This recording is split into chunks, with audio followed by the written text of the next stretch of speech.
China flies more warplanes near Taiwan, but are they a reaction to the country's recent elections?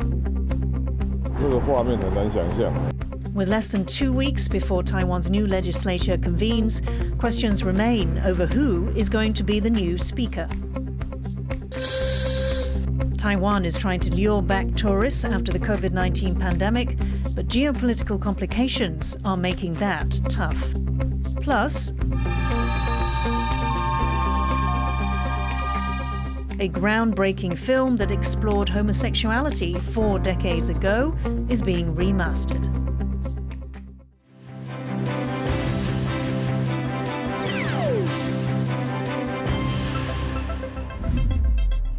A warm welcome to TaiwanPlus News. I'm Yi Kavat. Taiwan's military says 24 Chinese aircraft were operating around the country on Wednesday. The planes were spotted north, east and south of Taiwan. Of the group of planes, 11 flew in the country's ADIZ, or Air Defense Identification Zone, which is not Taiwan's airspace, but is used as a security buffer. Taiwan's military says it was monitoring the situation. The recent uptick in Chinese military activity is raising questions about whether this is China's response to the results of Taiwan's presidential elections. To find out, our reporter Jaime Ocon spoke to Ben Lewis, a security analyst in Washington, D.C. Looking at this latest M&D report of Chinese military activity around Taiwan, is this the reaction that people were expecting from China to the results of Taiwan's elections? It does not appear that way. All things considered, 11 inside the de facto ADIZ is nothing to scoff at, but compared to other reactionary violations we've seen, this is actually quite small. So if we are waiting for some kind of military-focused reaction to the election, I don't think this is it. Leading up to last Saturday's presidential elections, the military, Taiwan's military, wasn't expecting any sort of big Chinese military reaction. But going forward in the next few months, do you think we'll see something major like we saw when Pelosi visited Taiwan or when President Taiwan met McCarthy in California? Well, I think it's definitely possible. Given the PLA's kind of lack of activity in the latter half of 2023 leading up to the election, I think they're in a position where they have the maintenance cycle set and the aircraft ready to launch a major operation if they'd like to, a major drill. That being said, obviously weather is a consideration, and there are a number of other factors. Really, what I've seen is the PRC's response to the election has been obviously Nauru switched diplomatic relations after some pressure from China, or rather economic incentive from China. So I think that as we move forward, the military option may open up more. But as of right now, I'm not seeing any signs that they're preparing for that, although that could really change at the drop of a hat. Now, recently, Taiwan's defense ministry changed the way that it's publishing information about Chinese military activity around its airspace and within the ADIZ. It used to publish flight paths, these arrows that show where the aircraft are flying and the type of aircraft and how many. But now it's only publishing zones. I wanted to get your opinion on what these changes mean in the sense of transparency and showing this information to the public. Well, it's definitely a major change. Unfortunately, I don't agree with this change. I think that there are elements of the new map that are very strong. I think the fact that it shows the de facto ADIZ, the ADIZ area that Taiwan actually uses to define its security buffer, is a very smart decision. It kind of dissuades, Chinese misinformation about, the numbers that we were receiving from the MND about those aircraft being over mainland China, which was never the case, but it was something that China consistently claimed. But I think that not showing flight paths and showing zones, it's too vague. I think it is a mistake not to show kind of what we used to see, which was notional flight paths, but specific enough to kind of really understand what the PLA was doing, what kind of coercive activity Taiwan was dealing with. And the same can be said about specific aircraft types. We're being told there are fighters. We don't know what kind of fighters. Same with drones and other aircraft. I think that this does represent a step back in the MND's information sharing policies that I hope that they correct. That was Ben Lewis, a security analyst in Washington, D.C., speaking to our reporter Jaime Ocon. Just how the country's legislature will function when it comes into session on February 1st remains unclear. No parties have an absolute majority, and neither of the two main opposition parties have made it clear who they will be working with. John Van Trieste reports. The 2024 election may be over, but the question of what comes next isn't settled. The opposition Kuomintang and Taiwan People's Party may have lost the presidential race, but if they join forces in the legislature, they could hold a majority. Some in the Kuomintang have floated the idea of a joint speakership, with a Kuomintang speaker and a Taiwan People's Party member serving as their deputy. 你如果说合作，你加起来有62席，这是很大力量，在立法院非常重要的。你不过半，你跟5席是一样的啊，没有差别啊。从正副院长开始。 建立一个合作的模式。 But the two parties already tried and failed to form a joint presidential ticket, and the idea of a joint speakership too has seemingly fallen apart before it even got off the ground. The Kuomintang's most likely candidate for speaker, Han Kuo-yu, has named a fellow Kuomintang member as his preferred deputy. Taiwan People's Party leader Ko Wen-je is keeping whatever plans he may have close to his chest. 或许人家有政见发表嘛，就是说，你希望怎样？所以不急的，还有2个礼拜，给大家思考一下。 With the new legislature starting its session February 1st, there is little time to negotiate. But the Kuomintang is distracted by post-election squabbling and questions over its future leadership. There are calls inside the party for Chair Eric Ju to step down over the party's performance, calls that he's rejecting. 我可以一走了之，毫无眷恋。但是我听到更大的声音，要求我要坚定地留下来，扛下来。 不可以一走了之，心痛仇快。 All this leaves is a series of questions. Whether the Kuomintang is entering a power struggle, whether the Kuomintang and TPP can bridge their differences, and who will end up on top in the legislature. Delphine Chen and John Van Trieste for TaiwanPlus. For a closer look at the unfolding deadlock over the choice of the next legislative speaker, John Van Trieste spoke to Zhang Hongling from NGO Citizen Congress Watch. The Taiwan People's Party has always billed itself as an independent party, one that's beholden to neither the DPP or the KMT. Do you think that in this case, it's going to bend its principles and cooperate with either? 韩国已经宣布他的这个副院长搭档是江启臣而且亲自对外来说明，所以应该可以说蓝白合在这个部分来讲是不可能的，或者是所谓的这个民众党自己来推自己的候选人，如果绿白合，那当然就没有问题。 Is there a time limit for choosing a legislative speaker? And if the Taiwan People's Party has to choose one or the other, do you think it's more likely to go with the Kuomintang or the DPP candidate? 这可能会在2月中下的时候来进行，因为今年比较特别，是我们农历年刚好在2月初的时候。那看起来国民党因为51席比民进党多1席，应该会由国民党的人来获选。我觉得因为投票是秘密投票，这个我觉得在结果来说可能都很难预料。 If the three major parties in the legislature continue down this road of insisting on their own benefit, what could that mean for the country or the functioning of the government?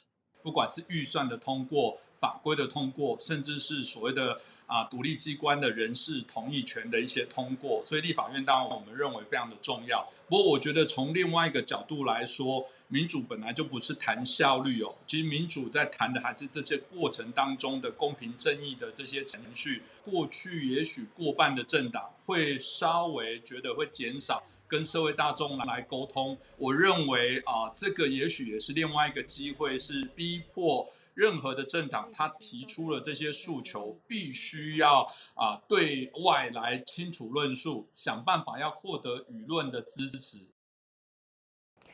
Once again, that was Zhang Hongling from NGO Citizen Congress Watch talking to John Van Trieste. Taiwan will soon have a new president, but up against a divided legislature.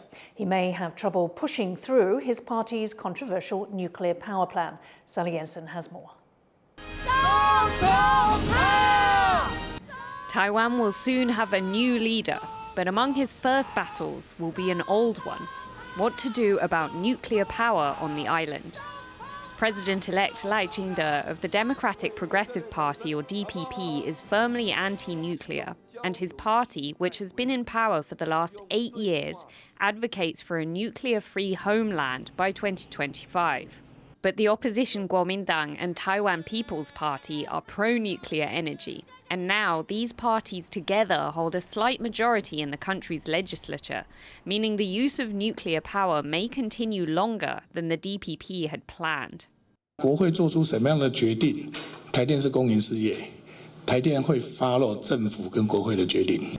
Reliant on imports for virtually all its energy needs, Taiwan generates very little of its own power, only 2.7%, and nuclear energy makes up a significant but diminishing part of that. Of the country's 4 nuclear power plants, 2 have already been decommissioned and 1 was never finished due to safety and waste management concerns. The last plant running currently provides around 6% of the country's electricity, but it's meant to be taken offline by 2025. Hoping to bolster the country's energy security and self-sufficiency, advocates for nuclear power are pushing to extend the plant's lifespan. 我们一定是赞成延役的啦，乡亲们也大概都是这样，有7、8成以上都赞成。 But those who oppose it are just as vocal. The use of nuclear power here has long been highly political, and environmentalists believe that politicians aren't seriously considering the technicalities.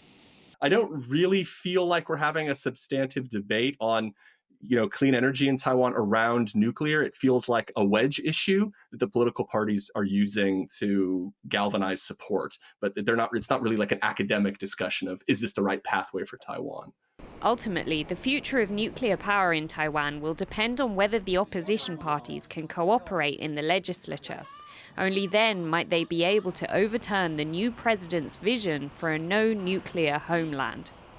John Su and Sally Jensen for TaiwanPlus. Before the pandemic, millions of tourists visited Taiwan each year, with the travel industry making up 5% of the country's GDP. While the pandemic is over, Taiwan is still trying to lure back visitors. As Rick Laut reports, it's a challenge made harder by Taiwan's delicate geopolitical position. Taiwan unveils plans for a new sleeper train, which will take in some of the island's most popular tourist spots. Developed with Japan's national rail company, the sleeper will wind its way down Taiwan's northeast coast. It's part of efforts to attract more Japanese visitors and boost Taiwan's beleaguered tourism industry. 我觉得台湾其实可以慢慢的享受，然后可以停在一些已经遗忘掉的月台。 停在那边出去看月光，这整个台湾的风景跟风啊，跟海的味道，其实是可以透过像移动式的旅馆，然后去重新看台湾的，欣赏另外一种可能性。 Before the pandemic, millions of visitors came to Taiwan each year, with tourism making up 5% of the country's GDP. Now, the government is struggling to get those numbers back. In 2023, visitors from Japan were just half of pre-pandemic levels. 由于日本人持有护照的比例偏低，观光署将给予护照补贴。对于日本人新办护照来台湾旅游，将渴望获得5000元日币的补贴。 Taiwan has made even less progress in getting back Chinese tourists, once the largest group to visit. For the last 4 years, Beijing has banned most of its citizens from visiting Taiwan, seen as a retaliatory measure against the government in Taipei, which strongly rejects China's claims of sovereignty over the self-ruled nation. 一直不肯开放团客也好，自由行，主管机关已经透过管道跟他们谈到，我们相互的来开放。 但是现在就说对方还没有正面的来回应我们，这是我们比较遗憾。 A positive response is becoming less likely. Beijing has made its displeasure clear that the ruling Democratic Progressive Party here just won a 3rd term in office. For now, Taiwan businesses reliant on tourists from abroad will be looking for new ways, like this train route, to get their industry back on track. Devin Tai and Rick Laut for TaiwanPlus. We're now going to a quick break, but after we come back, an evaluation of Taiwan's citizen judge system 1 year on.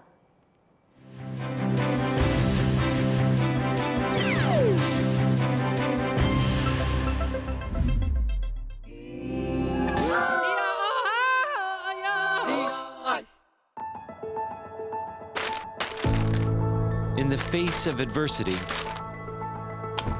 the power of truth.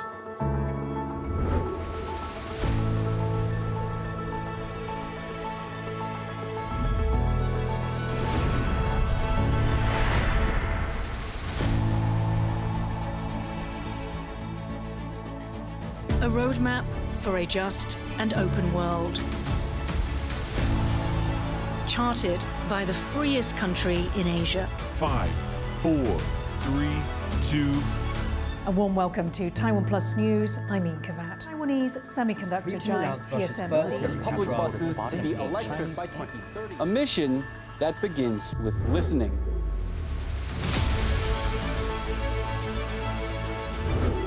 And telling the stories of Taiwan.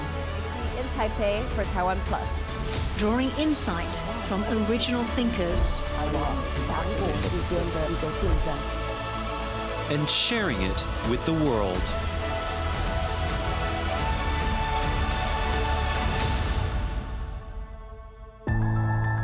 TaiwanPlus News, a voice of freedom in Asia.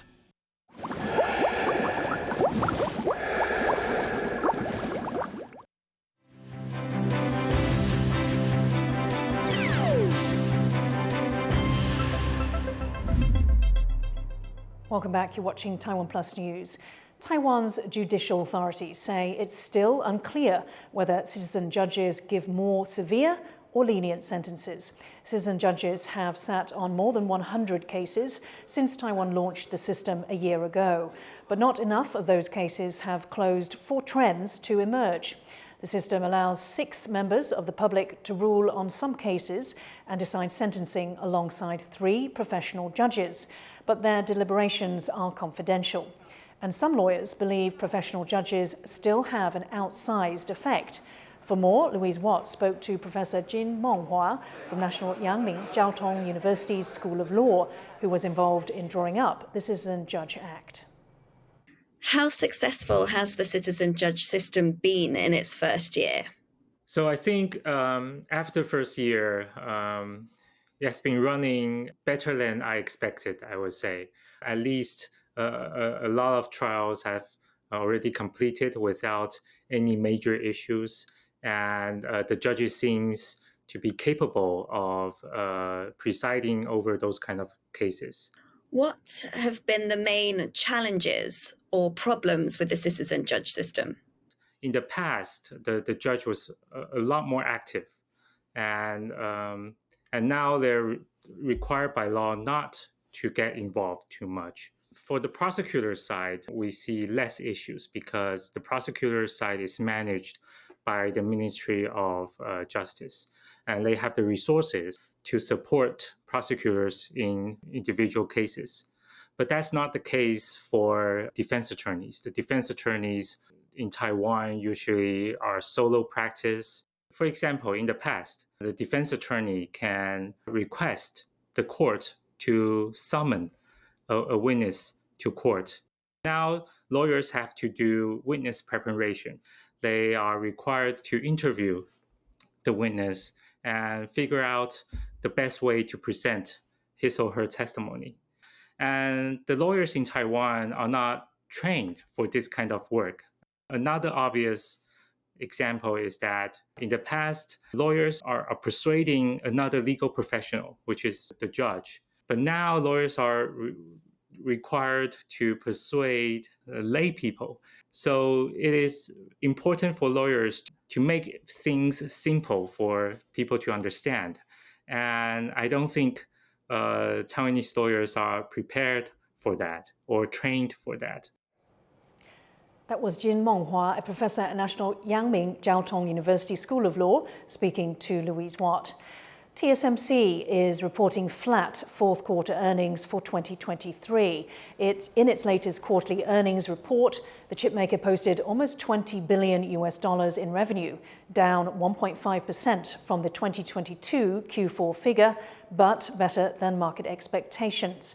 The figure was up almost 14% from its third quarter performance. TSMC says advanced chips accounted for the majority of its revenue. The company forecasts revenue of about $18 million for the first quarter of this year. AI is front and center in tech giant Samsung's newly unveiled line of smartphones. The Galaxy S24 series boasts a range of AI-powered capabilities, including live translation of foreign language phone calls in an industry first. The South Korean firm is trying to win back the smartphone market from Apple, which recently overtook Samsung as the world's biggest phone maker for the first time in 12 years. Apple's been really good at just doing things that make people feel like their phone is doing more for them. I think the kind of things we saw today, some of these translation capabilities and what have you, are going to sway things, a certain group of people, back to the Samsung side, because that kind of stuff you can't find on an iPhone. Pakistan has launched a series of military strikes on what it says are terrorist hideouts in Iran, marking an escalation of tensions between the neighbouring countries. Islamabad says several militants were killed in the attack aimed at separatist groups in southeastern Iran. Tehran says 3 women and 4 children were killed, all of them foreign nationals. It comes a day after Iran fired missiles at Sunni militant strongholds in Pakistan, killing 2 children.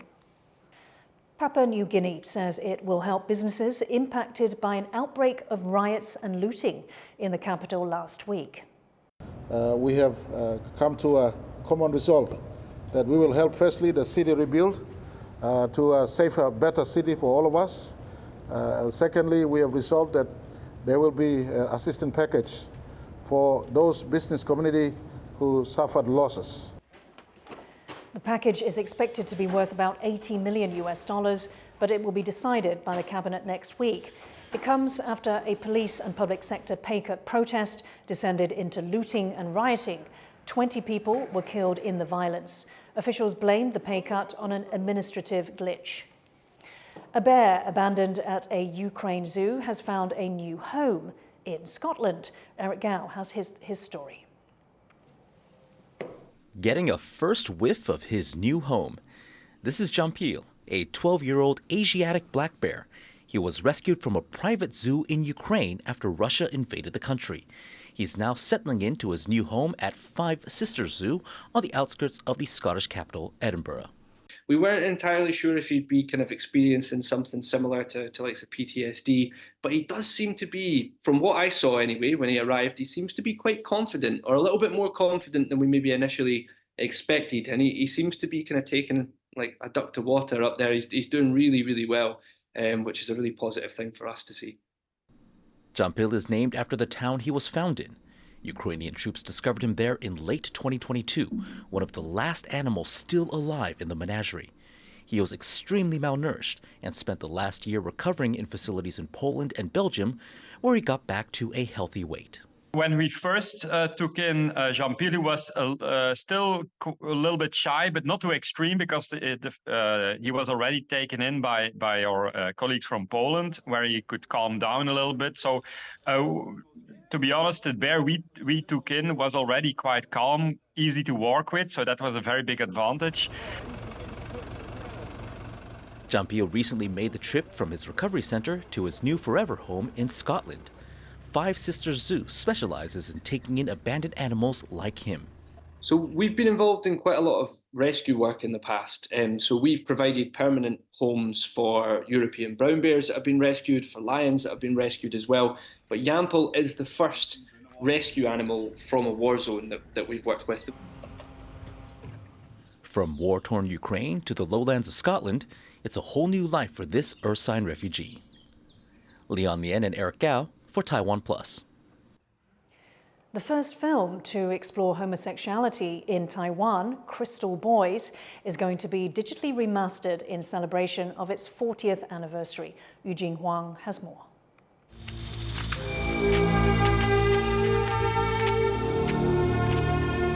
A wanderer lost in the Taipei night, with nowhere to call home. This is a scene from the film Crystal Boys. It depicts the lives of gay men in conservative 1970s Taiwan. It was the first film about homosexuality to hit the big screen in the country. It's being digitally remastered ahead of its 40th anniversary in 2026. The new cut will include all the scenes that didn't pass film censors during its first run. The film crew hopes it will give a new generation a glimpse into Taiwan's history. 现在同性的问题是他生活里面的一部分。 是可以被讨论的。那么在我们那个时代呢，就是同志之间的情感是不能够公开被讨论的。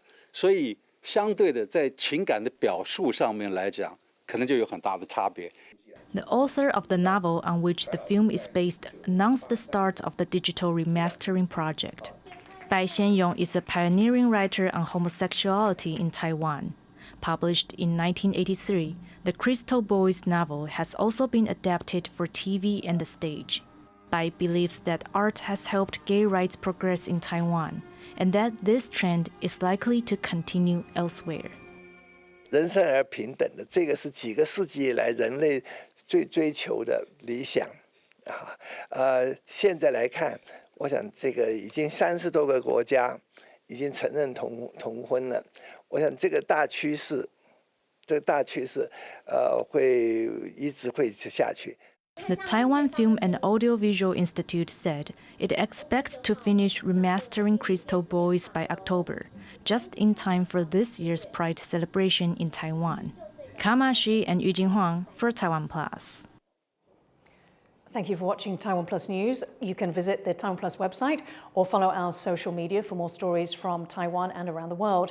Finally, we leave you with some highlights from Paris Fashion Week, where Team France revealed their uniforms for the upcoming Summer Olympics. I'm Ikavat. Take care and see you next time.